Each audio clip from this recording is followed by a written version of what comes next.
আসসালামু আলাইকুম। যে যেখান থেকে ভিডিওটি দেখছেন সবাইকে স্বাগতম জানাচ্ছি সান অফ ট্রাভেল ব্লগ থেকে নতুন আরেকটি ইন্ডিয়া ভিসা রিলেটেড ব্লগে। বাংলাদেশি নাগরিকদের জন্য ভারতীয় ট্যুরিস্ট ভিসা সহ সকল প্রকার ভিসা কবে থেকে স্বাভাবিকভাবে চালু হবে তা স্পষ্ট করল ভারতীয় পররাষ্ট্র মন্ত্রণালয় থেকে। এ বিষয়ে কিছু গুরুত্বপূর্ণ তথ্য শেয়ার করব, তাই পুরো ভিডিওটি না টেনে দেখার জন্য অনুরোধ করা হলো।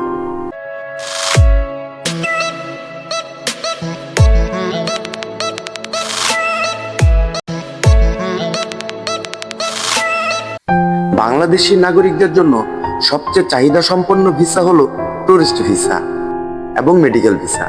গত 5 আগস্টের পর থেকে ট্যুরিস্ট ভিসা পুরোপুরি বন্ধ করে দেয়। মেডিকেল ভিসা সীমিত পরিসরে চালু করলেও চাহিদার তুলনায় ছিল অনেক কম। গত ডিসেম্বরে ভারতীয় পররাষ্ট্র সচিব ঢাকা বৈঠক করার পরও ট্যুরিস্ট ভিসা চালু করা হয়নি। তবে এবার দুই দেশের পররাষ্ট্র মন্ত্রণালয়ের প্রধানের বক্তব্যে স্পষ্ট হয়ে গেছে ট্যুরিস্ট ভিসার ভবিষ্যৎ কি। গত 9 মার্চ 2025 হিন্দুস্তান টাইমস বাংলাকে ভারতের পররাষ্ট্রমন্ত্রী কি বলেছেন আসুন তা সরাসরি দেখে আসি। বাংলাদেশ প্রতিদিন দোষারোপ। দিল্লির সঙ্গে কি সম্পর্ক চায় ঠিক করুক ঢাকা।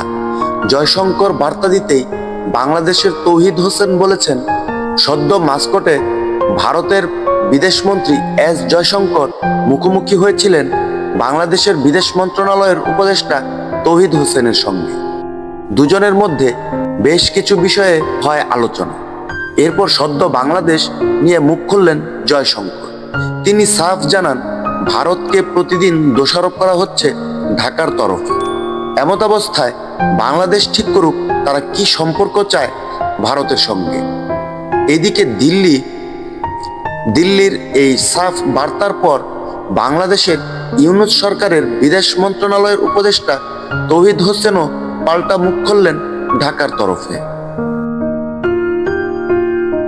ভারতের বিদেশমন্ত্রী এস জয়শঙ্কর বলেন, যদি রিপোর্টের দিকে নজর দেন, প্রতিদিন যদি অন্তর্বর্তী সরকার থেকে কেউ ভারতকে দোষারোপ করেন সবকিছুর জন্য, তা সম্পূর্ণ হাস্যকর। এটা করা যায় না। একদিকে বলা হচ্ছে আমি আপনার সঙ্গে ভালো সম্পর্ক রাখতে চাই, আর অন্যদিকে প্রতিদিন সকালে উঠেই যা খারাপ হচ্ছে তার জন্য দোষারোপ করব। ওদের একটা সিদ্ধান্ত নিতে হবে। স্পষ্টভাবে জয়শঙ্কর বলেন, ওরা ঠিক করুক তারা দিল্লির সঙ্গে কি সম্পর্ক নিয়ে এগোতে চান। বাংলাদেশের সঙ্গে আমাদের দীর্ঘ ইতিহাস রয়েছে। আমাদের বাংলাদেশের সঙ্গে একটি বিশেষ ইতিহাস রয়েছে 1971 সালের। বাংলাদেশের পরিস্থিতি ও তার প্রভাব দ্বিপাক্ষিক আলোচনায় পড়বে কিনা তা নিয়েও মুখ খুলে দিল্লির অবস্থান স্পষ্ট করে দেন জয়শঙ্কর।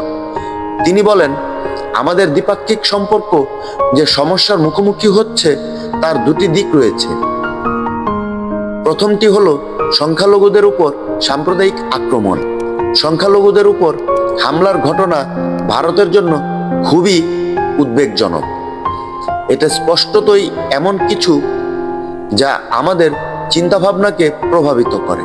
এইটা নিয়ে আমরা বলতে চাই, আর আমরা বলেছি। এইদিকে ভারতের বিদেশমন্ত্রীর বক্তব্যের পরপরই পাল্টা ঢাকা থেকে বক্তব্য আসে বাংলাদেশের বিদেশ মন্ত্রণালয়ের উপদেষ্টা তৌহিদ হোসেনের তরফে। জয়শঙ্করের বক্তব্যের জবাবে তৌহিদ হোসেন বলেন, আমরা ভারতের সঙ্গে গুড ওয়ার্কিং রিলেশন চাই। পারস্পরিক শ্রদ্ধা ও পারস্পরিক স্বার্থের ভিত্তিতে এই সম্পর্ক। পাশাপাশি তিনি বলেন, উনি কিছু বলেছেন, বাংলাদেশের বিভিন্ন জন সরকারের ভেতর থেকে কথাবার্তা বলেছেন।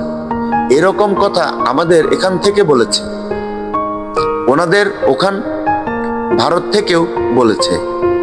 মমতার নাম না করে তৌহিদ হোসেন ওনাদের মুখ্যমন্ত্রী তো পারলে জাতিসংঘের শান্তিরক্ষী বাহিনী পাঠিয়ে দেন। ওনাদের একজন কেন্দ্রীয় মন্ত্রী তা অহরহ বাংলাদেশের বিরুদ্ধে বলেছেন। এগুলো চলতে থাকবে ধরে নিয়েই তো আমরা সম্পর্ক ভালো করার চেষ্টা করছি। দু চারজন কি বললো না বললো সেটাতে মনোযোগ না দিয়ে সম্পর্ক ভালো করার চেষ্টা করি। দুই দেশই ভালো সম্পর্ক চায় দুই দেশের সঙ্গে, তবে এই সম্পর্কটা কবে ভালো হবে সে বিষয়টা এখনো স্পষ্ট হয়নি। দুই দেশই দুই দেশকে প্রশ্ন করছেন তারা কি সম্পর্ক চায়। তবে বাংলাদেশের তরফ থেকে যে বিষয়টি বলা হচ্ছে, তারা ভালো গুড ওয়ার্কিং একটি সম্পর্ক চায়। এখন ট্যুরিস্ট ভিসার বিষয়ে ভারত সরকার যদি সুদৃষ্টি দেন বাংলাদেশি নাগরিকদের জন্য, সেই ক্ষেত্রে ট্যুরিস্ট ভিসা খুব দ্রুতই চালু হতে পারে। তবে কিছুদিন আগে বাংলাদেশের পররাষ্ট্র মন্ত্রণালয়ের উপদেষ্টা তৌহিদ হোসেন বলেছেন, ভারত ভিসা চালু করবে কিনা তা তাদের সার্বভৌম অধিকার। এই বিষয় নিয়ে তারা কোনো প্রেশার ক্রিয়েট করতে পারবে না, বা করা ঠিক হবে না, বা করা যায় না। সেই ক্ষেত্রে ভিসা চালু করবে কিনা এই সিদ্ধান্ত সম্পূর্ণই ভারতকে নিতে হবে। তো আশা করছি খুব দ্রুতই এই সিদ্ধান্ত চলে আসবে ভারতের পক্ষ থেকে যে কবে থেকে ট্যুরিস্ট ভিসা স্বাভাবিক হবে। আজ এই পর্যন্তই। আবার নতুন কোনো আপডেট পেলে অবশ্যই আপনাদের সাথে শেয়ার করব। ততক্ষণ পর্যন্ত ভালো থাকুন, সুস্থ থাকুন। আসসালামু আলাইকুম।